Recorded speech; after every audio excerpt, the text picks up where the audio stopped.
Hey guys, what is up, and I welcome each and every one of you to a new League of Legends video. So today we're going to be taking an early look into patch 9.12 over on the PBE cycle and see what Riot is cooking up for us. So as usual, if you end up enjoying this video, then don't forget to hit that like button, but this video is going to be made and edited by Pro Guides. It's a website that helps you improve your overall League of Legends gameplay and knowledge. They are now free. The link is below. Definitely check them out.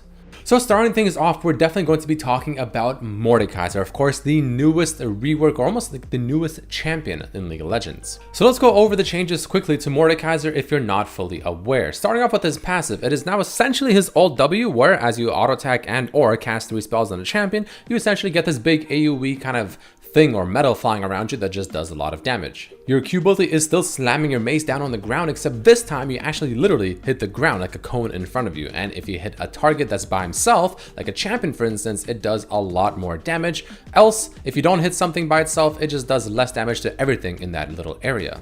This ability is extremely strong and a fairly low cooldown as you rank it up and get CDR. Moving on to his W, as you take damage and deal damage, you're going to see a little bar that's underneath you at any point. As long as the ability is of course not on cooldown, you can activate the W to get a temporary shield, which will of course absorb damage. But you can reactivate W a second time to take whatever remaining of that shield you have left and heal a percentage of it instead. His E-ability is essentially Darius's E-ability and Swain's E-ability combined into one, where it's a spell cast that just pulls people to you, which is pretty cool, and it pulls a fixed distance, so you can actually pull them kind of behind you if they're very close to you. And his ultimate is the most interesting thing, essentially Camille ult on steroids. You activate it on one target, you and that target go to another kind of dimension almost for about 7 or so seconds.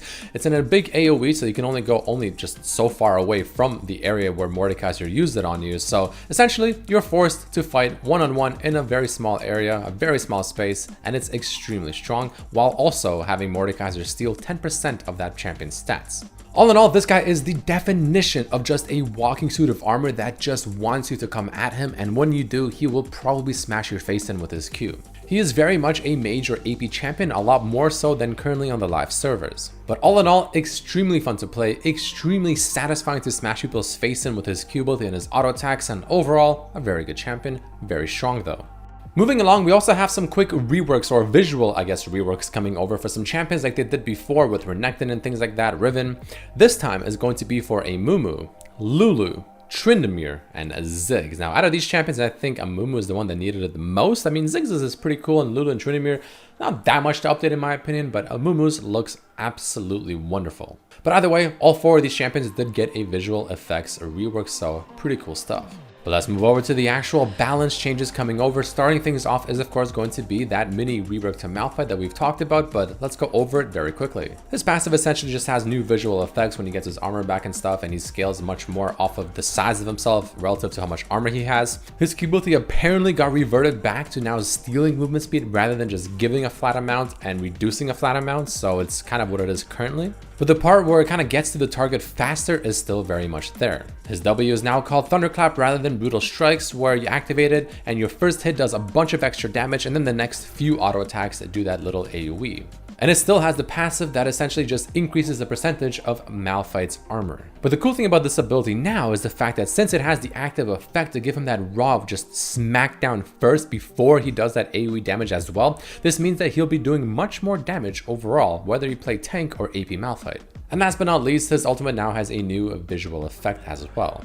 Moving along, we have a mini rework also coming over to Rise, and this is a pretty big one, and I do have a gameplay of it on my channel. If you haven't checked it out, I highly recommend you do so. But the very current one on the PBE server is actually slightly different than the gameplay video I did of, but regardless, let's go over it. No longer are there changes to his passive. Moving on to his Q, it now has 5 ranks as opposed to 6. The damage has been changed very slightly, and the speed amount has also been changed to be an overall nerf. Moving on to his W, it only now actually roots if you have the E ability on the target first. If you don't have your E on the target and you just W them flat out, well, it doesn't actually root, it only slows. Next up, you also have his E ability now, where it'll always bounce off of the primary target, so no matter who you use it on, it'll always spread right away. However, that spread damage no longer actually exists, it just spreads and that's it, no damage is being dealt to the other targets.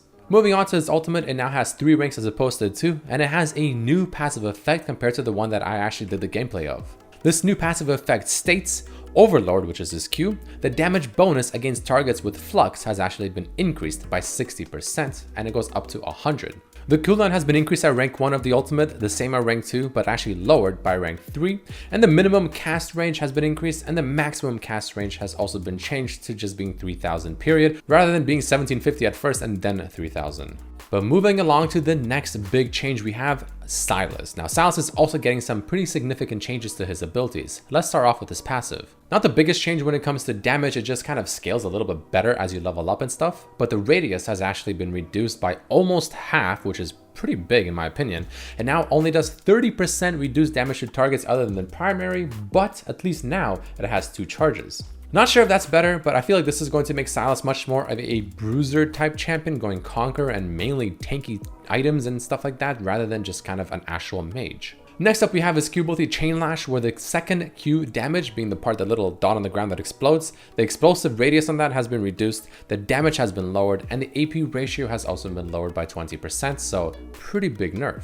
To try and compensate for that, however, his W Kingslayer, the heal has had its just base damage increased period by 10 at rank 1, but by 30 by rank 5. And last but not least, his E ability now only shields Sylas on champion and monster hit. Granted, as you rank it up, the shield is actually much bigger, but again, you actually have to land your E ability on a monster or a champion. You can't just casually use the E and expect to start absorbing damage right then and there. You have to connect, and if you miss your E, well, you ain't getting no shield.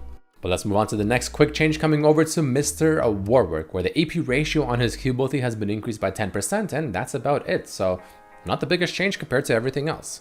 But speaking of big changes, we also have the new Wukong on the PBE server as well, so let's go over that once again. Starting off with his passive, it now has a new effect called Crushing Blows, where essentially as Wukong or his clones damage an enemy champion with an auto attack or an ability, they apply Crushing Blow stacks to the target, which essentially makes that target take 4% increased damage from Wukong and his clones for each stack, maxing at 5 stacks. And his other passive is still there, being Stone Skin, essentially just making him more tanky when he's around more champions. Moving on to his Q ability, they actually are going to be renaming it, so currently it's a placeholder name, but the mana cost has been lowered and now has a passive effect where Wukong gets 125 range on his next auto attack after using any spell, not just his Q, which is pretty good. His Q ability now has slightly different damage ratios, but the biggest difference is it now deals magical damage as opposed to physical damage, so lethality is probably not that good on him anymore. And it also now heals Wukong whenever he uses his Q, and it's halved on minions, but no longer shreds armor.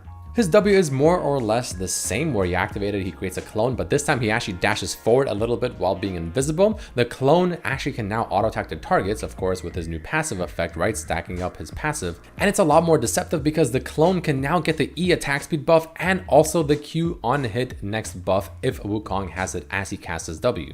His E ability is also essentially the same, except now it just has less AD ratios, but it's also a lot more tricky to know which of the 3 Wukongs is the real Wukong. And his ultimate also more or less the same, but you can now use any ability during the ultimate to instantly cancel the ultimate as opposed to having to press R once again, so it just makes it a little bit more, I guess, faster to use abilities. And the final change coming over to the champions is going to be towards Yuumi, where now Yuumi will get visuals when her ally is invisible. Yuumi now sees a ring around the ally she's attached to make it a little bit more obvious. Her Q missile spawns in the appropriate place while attached, and just a bunch of more bug fixes.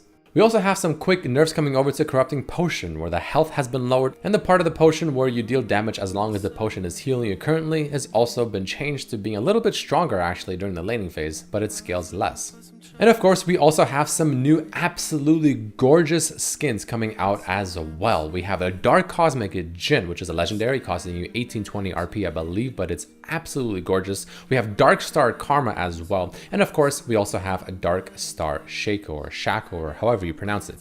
But that right there, guys, is going to be about it for this video. There you have it, a huge amount of changes on the PBE server. We have reworks literally left and right. Again, we have Mordekaiser rework, we have the Rise rework, we have the Wukong rework, we have the Malphite rework, we have the visual effects reworks on those 3 or 4 champions it is.